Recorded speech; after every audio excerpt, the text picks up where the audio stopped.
she messing with your head.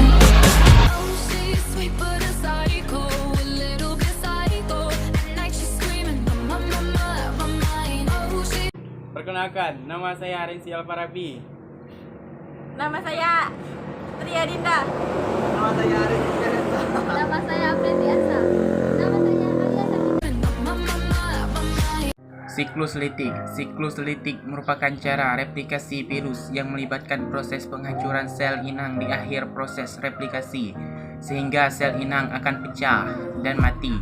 Siklus litik yang umum dipelajari adalah siklus litik pada bakteriofag T4, di mana terdiri atas 5 tahap, yaitu tahap abdosposi, tahap perefasi, tahap sintesis, tahap parakitan, dan tahap lisis.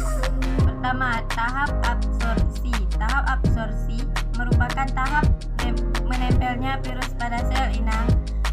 Absorpsi terjadi karena virus dalam hal ini yaitu bakteriofag memiliki serabut ekor yang akan menempel pada bagian reseptor spesifik sel inang. Reseptor merupakan molekul khusus pada membran sel inang yang dapat dikenali oleh virus.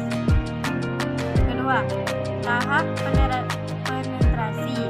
Pada tahap penetrasi, seluruh ekor berkontraksi sehingga jarum penusuk di bagian ujungnya membentuk lubang yang menembus dinding sel dan membran sel bakteri.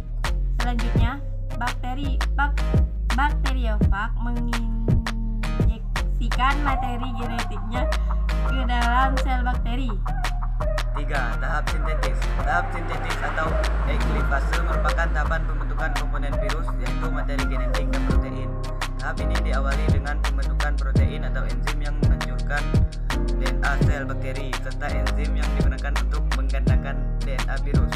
Setelah DNA virus digandakan, selanjutnya dibentuk protein-protein penyusun kapsid, rakitan ekor, serta lisosin atau enzim yang dibutuhkan di tahap lisis. 4. Tahap perakitan. Pada tahap ini terjadi perakitan partikel virus baru dari komponen-komponen yang dibuat di tahap sintetis. Kapsid materi genetik dan bagian ekor akan dirakit menjadi partikel bakteriofag T4. 5. Tahap lisis. Tahap ini merupakan tahap bendanya sel inang. Bakteriofag akan menggunakan litozim pada bagian ekornya untuk merusak dinding sel bakteri sehingga menjadi lemah dan berlubang. Dinding sel bakteri yang melemah dan berlubang akan menyebabkan cairan dari luar sel bakteri masuk ke dalam sel sehingga sel bakteri mengembung, pecah, dan mati.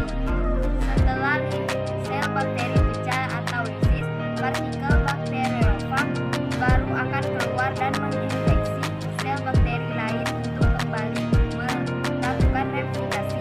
Biasanya dalam satu kali siklus litik, bakteriofag T4 memerlukan waktu kurang lebih 20-30 menit dan akan menghasilkan 100-200 partikel virus baru yang siap menginfeksi sel inang baru. Siklus lisogenik. Siklus lisogenik merupakan mekanisme replikasi virus melalui penyisipan materi genetik virus pada materi genetik inang.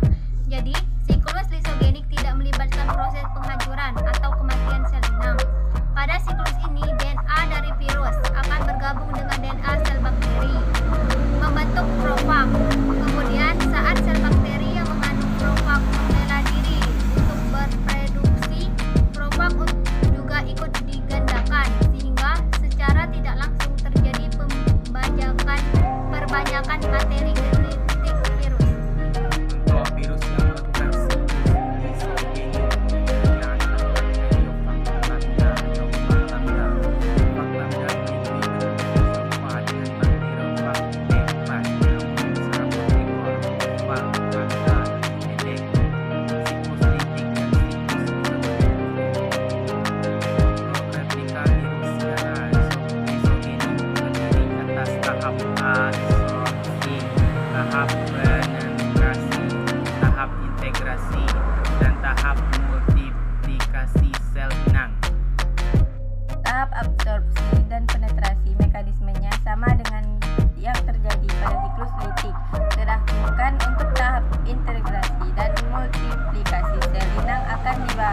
penjelasan berikut.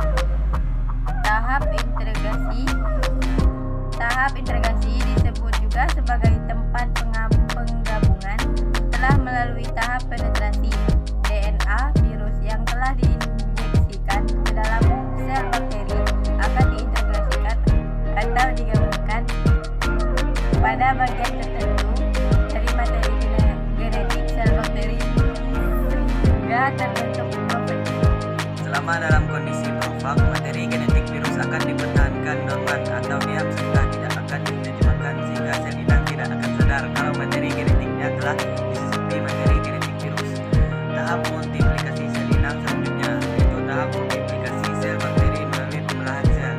Jadi, sel bakteri akan menggandakan materi genetiknya melalui pembelahan sel. Hal ini menguntungkan bagi virus sebab dengan proses ini materi genetik virus akan ikut tergandakan. Akibatnya, setiap sel anak yang dihasilkan dari pembelahan bakteri juga mengandung profag atau dengan kata lain terinfeksi juga oleh virus Vag lambda. Dalam kondisi tertentu, sel inang yang mengandung